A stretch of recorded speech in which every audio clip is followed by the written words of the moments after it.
Assalamualaikum warahmatullahi wabarakatuh. Selamat pagi semua siswa kelas 12 Sekolah Menengah Kejuruan. Salam jumpa di mata pelajaran Produk Kreatif dan Kewirausahaan. Tapi sebelum kita memulai mata pelajaran pada pagi hari ini, marilah kita buka dengan berdoa menurut agama dan keyakinan masing-masing. Berdoa dimulai. Berdoa selesai. Pada kesempatan kali ini, kita masih membahas KD 3.10, menganalisis perencanaan produksi massal, dan KD 4.10, membuat perencanaan produksi massal, di mana pada KD ini nantinya kalian diharapkan mampu menganalisis perencanaan produksi massal dan mampu membuat perencanaan produksi massal. Mengulas sedikit materi di pertemuan sebelumnya, kita sudah membahas tentang pengertian produksi, kita juga sudah membahas pengertian tentang produk, kemudian pengertian tentang produksi massal, kemudian sistem produksi, dan juga manajemen produksi. Mengulas sedikit untuk pengertian produksi, menurut Rekso Hadibrojo dan Gito Sudarmo, produksi adalah penciptaan atau penambah faedah bentuk, waktu, dan tempat atas faktor-faktor produksi. Dan menurut As-Sawri, produksi adalah kegiatan untuk menciptakan atau menambah kegunaan barang dan jasa. Kalau seandainya ada anak-anak sekalian yang pengertiannya mungkin sedikit kata-katanya berbeda, tapi maknanya sama, nggak ada masalah ya pengertian produksinya yang ada di buku kalian masing-masing.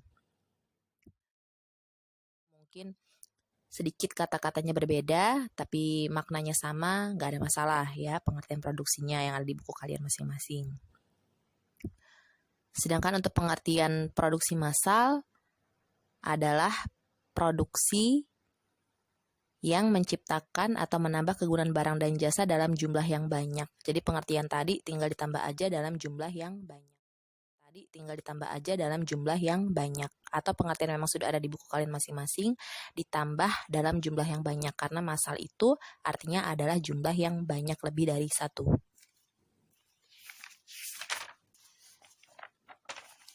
Sedangkan untuk manajemen produksi, pengertiannya adalah suatu proses secara berkesinambungan dan efektif menggunakan fungsi-fungsi manajemen untuk mengintegrasikan berbagai sumber daya secara efisien dalam rangka mencapai tujuan. Dan untuk manajemen produksi sendiri itu ada 4, POAC, Planning, Organizing, Actuating, dan Controlling.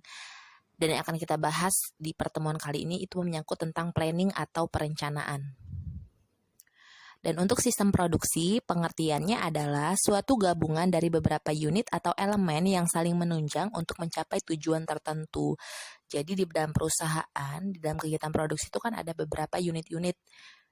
Misalnya yang pertama unit bahan baku, kemudian yang kedua ada unit pembuatan produknya, kemudian yang ketiga ada unit yang memilah-milih mana produk yang gagal dan produk yang bagus, kemudian ada unit yang bagian untuk pengemasan produk. Nah, itu yang dimaksud dengan sistem produksi, gabungan dari masing-masing unit. Jadi nggak mungkin produk itu bisa jadi kalau tanpa melalui sistem produksi.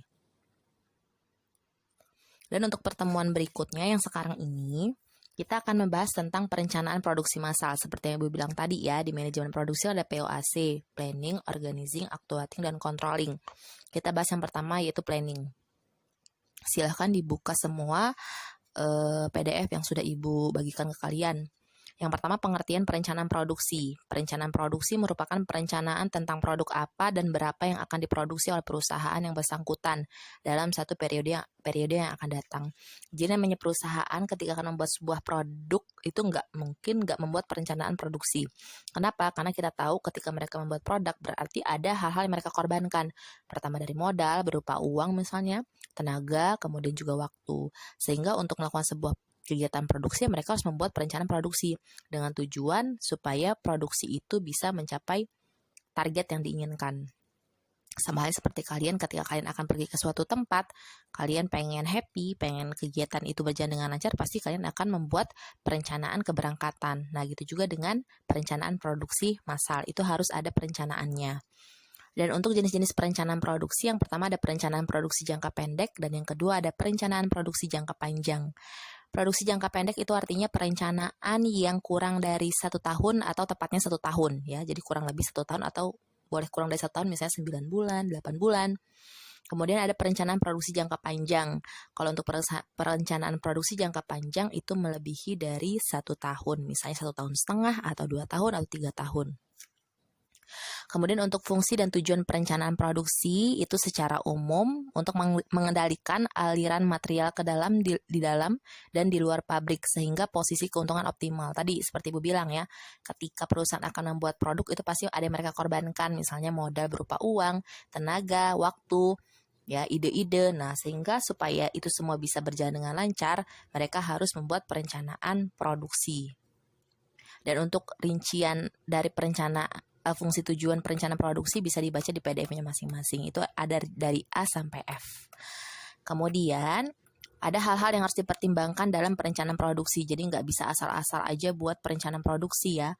Ada hal yang harus dipertimbangkan. Itu bisa dibaca dari A sampai G di PDF-nya juga. Kemudian yang terakhir, nah ini langkah-langkah perencanaan produksi ya.